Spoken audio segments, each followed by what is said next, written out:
안녕하십니까. 매일 아침 조간신문의 주요 기사를 딱딱 풀어서 해석해드리는 조간딱풀 9월 22일 목요일에 인사드립니다. 오늘 아침 신문의 톱 기사는 대부분 러시아 푸틴 대통령 우크라이나와 전쟁을 벌이고 있죠. 예비군 총동원령을 내렸다, 이 기사입니다. 전쟁이 장기화되면은 우리나라에도 여러 가지 안 좋은 영향이 미치기 때문에 이것을 주요 기사로 다루고 있습니다. 30만 예비군 동원령, 푸틴은 피를 더 원했다. 조선일보 일면 톱 제목입니다.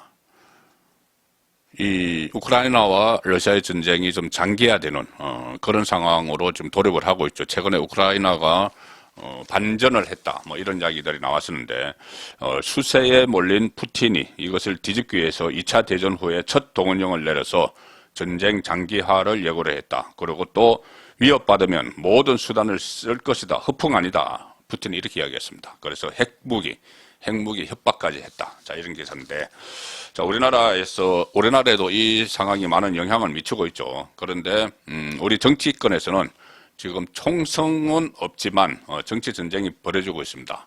특히 여당인 국민의힘의 경우에는, 야당, 민주당을 상대로 하는 외란이 있고, 또 내전까지 지금 동시에 벌이는 그런 상황이죠. 이준석의 난동 때문입니다. 이준석 난동이 지금 그냥 여권 안에 정치 게임처럼 흘러가는데 거기에 영향을 미치는, 그것만 영향이 있는 것은 아니죠. 국민 생활에 직간접적으로 영향을 미치고 있습니다. 도대체 집권 여당이 이준석 때문에 일을 하지 못하고 모든 것을 지금 법원 처분에 맡겨놓고 있는 그런 상황인 거죠. 국민 생활에도 큰 피해를 미치고 있는데, 실제로 그런 결과를, 그런 그 상황이 벌어지고 있다는 것을 조선일보가 기획 기사로 실었습니다. 뭐냐 하면은, 일단 제목을 보여드리면은, 이 정부 부처 차관들에게 여당, 국민의힘과 정책 협조가 잘 되느냐, 이런 설문에 대해서 차관 대부분이 X 표시를 했다. 자, 이 기사인데, 조금 설명이 필요한 기사죠. 그런데 어쨌든 이 차관들이 실제로 각 부처에서 18개 부처에서 일을 실무적으로 하는 차관들이 국민의힘과 전혀 소통이 안 되고 있다. 여당과 소통이 안 되고 있다. 여당과 소통이 안 되면 국회와 소통이 안 되는 겁니다. 그러면은 어떤 정책이 필요한 입법을 할 수가 없는 것이죠. 자, 이준석의 피해가 이렇게 지금 나타나고 있습니다.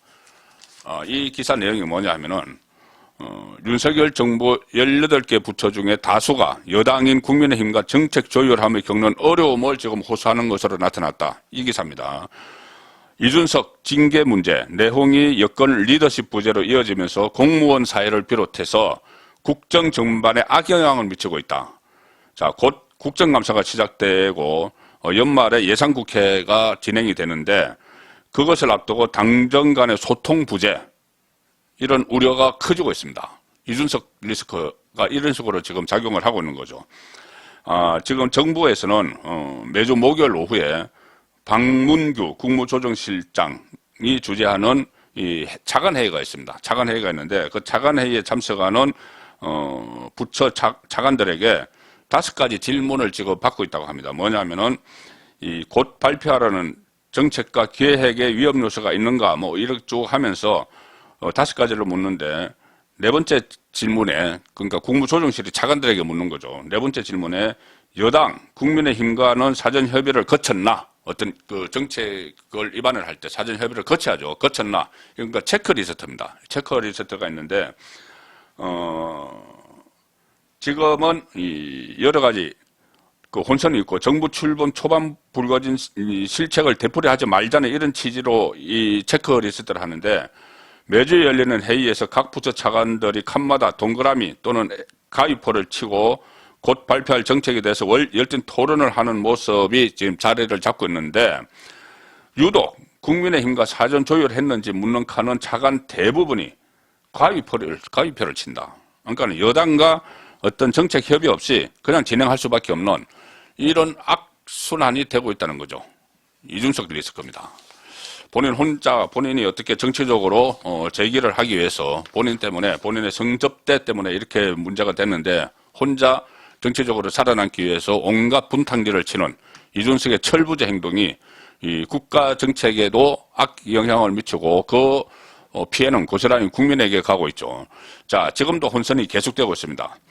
이 여당은 어제 이준석 가처분 재판부를 바꿔달라 이렇게 요청을 했는데 법원은 그럴 이유가 없어 이렇게 거부를 했습니다. 서울신문 오면 기사입니다. 남부지법 민사 합의 51부 항정수 선임 부장판사가 뭐 정치적 판결을 많이 한다. 그래서 이번에도 그런 판결이었기 때문에 재판부가 51부 외에 52부도 있는데 왜 계속 51부에 그 이준석이 신청하는 것은 배당을 하느냐. 바꿔달라. 아니면은 그러니까는 재배당이 아니고 국민의힘이 요구한 것은 복수의 합의부가 맡아야 된다. 이 요구를 하고 있습니다. 국민의힘이 법이 정치 영역까지 판단을 하고 있느냐.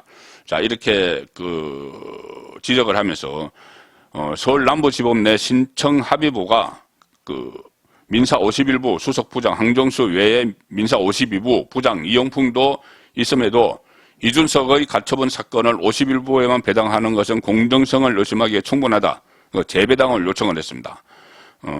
그리고 또 이번 5차 가처분 중에서 이준석이 신청한 가처분 중에서 비대위원 직무정지도 있죠. 그런데 비대위원 중에 한 사람인 전주의 의원이 이 항경수 수석 부장판사와 서울대 법대 동기다. 그러니까 배척 사유가 된다. 이렇게 재배당을 요청을 했는데 서울 남부지법은 기존 재판부에서 계속 맞지 않을 이유가 없다. 이런 취지로 거부를 했습니다. 여러 가지 이준석에 의한 파생 혼란들이 계속 일어나고 있는데, 자, 어쨌든 그래도 국민의힘은 새 모습을 찾아야 되겠죠. 이 차관들이 전혀 협조가 되지 않고 있다고 하는데, 정책 협조를 위해서도 빨리 이 비대위로 계속 갈 것도 아니고 새로운 대표를 뽑아야 됩니다. 자, 동아일보 보시면은 좀 의미 있는 기사가 하나 나왔습니다. 일단 당권 경쟁 구도인데 김기현, 안철수 여당 당권 놓고 젠걸음을 하고 있다. 그런데 이 추가 가처분 판결이 어떻게 나올지 이것도 그렇고 윤석열 대통령의 의중이 어떻게 작용할지가 변수다. 자, 이 당권 구도 기사는 계속 나왔었죠. 김기현은 지금 지역을 돌면서 간담회 특강을 하고 가장 열심히 뛰고 있습니다.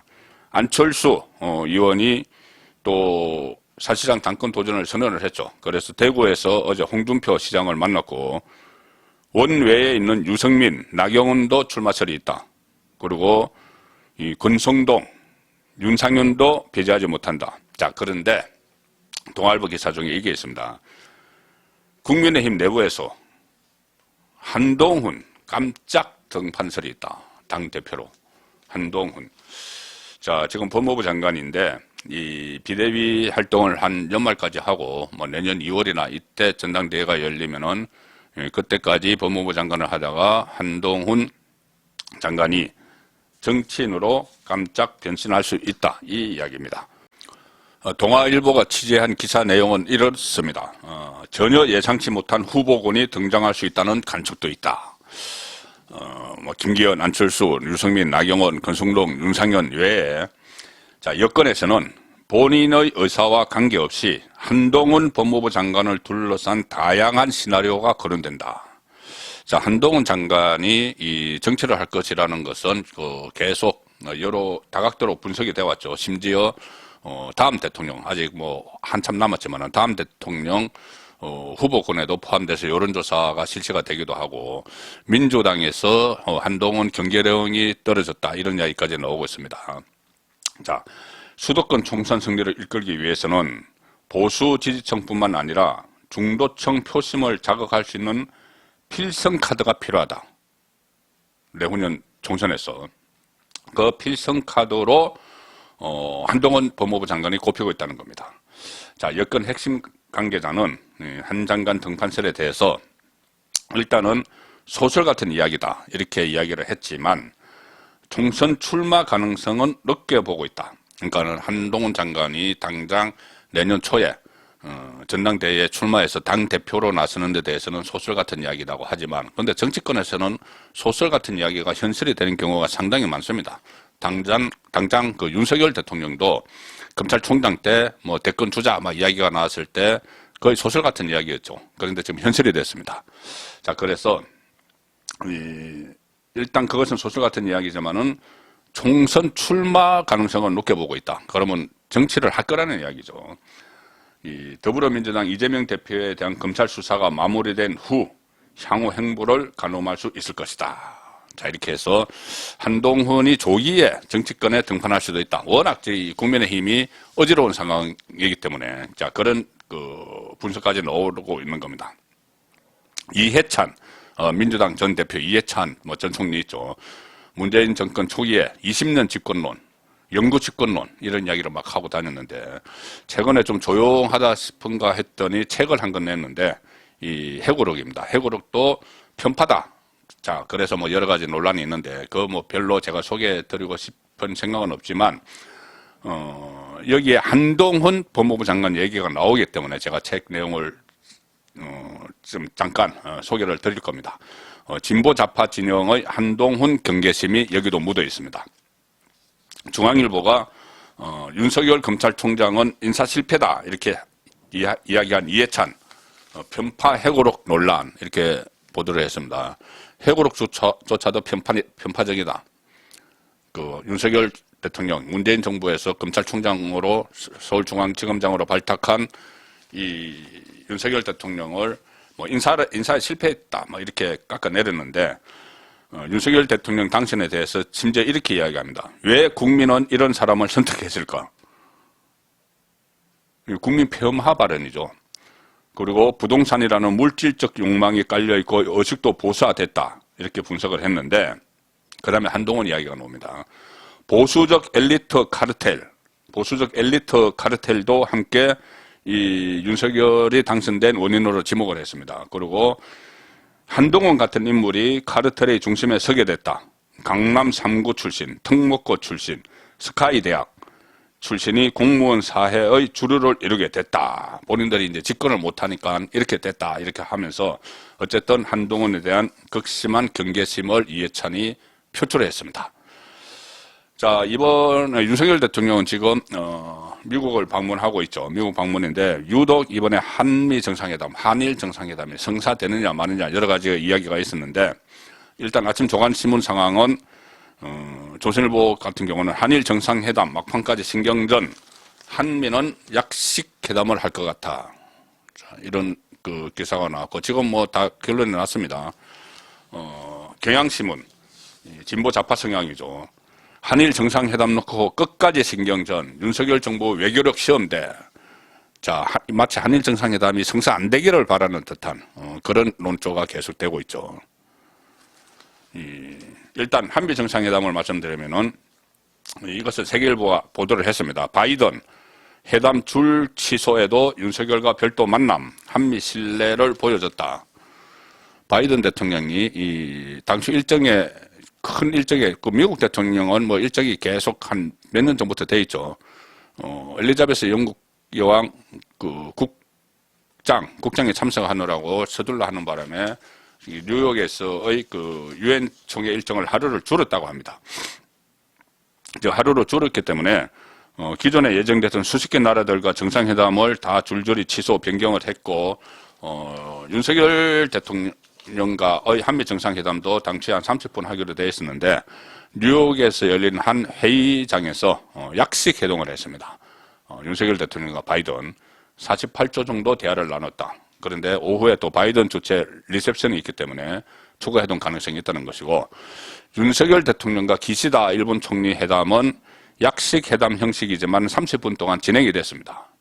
2년 9개월 만에 한일 정상회담이 됐는데 문재인 대통령 때 무역전쟁이 일어나면서 뭐 죽창가 이야기가 나오고 그 이후로 2년 9개월 동안 한일 정상회담이 열리지 못했는데 어쨌든 30분 동안 한일 정상회담은 열렸습니다. 문재인 대통령 시절에 있었던 여러 가지 비정상화 이것을 정상화시킨 그런 계기가 됐다. 그런 평가는 가능하겠습니다. 조간 땅풀이었습니다.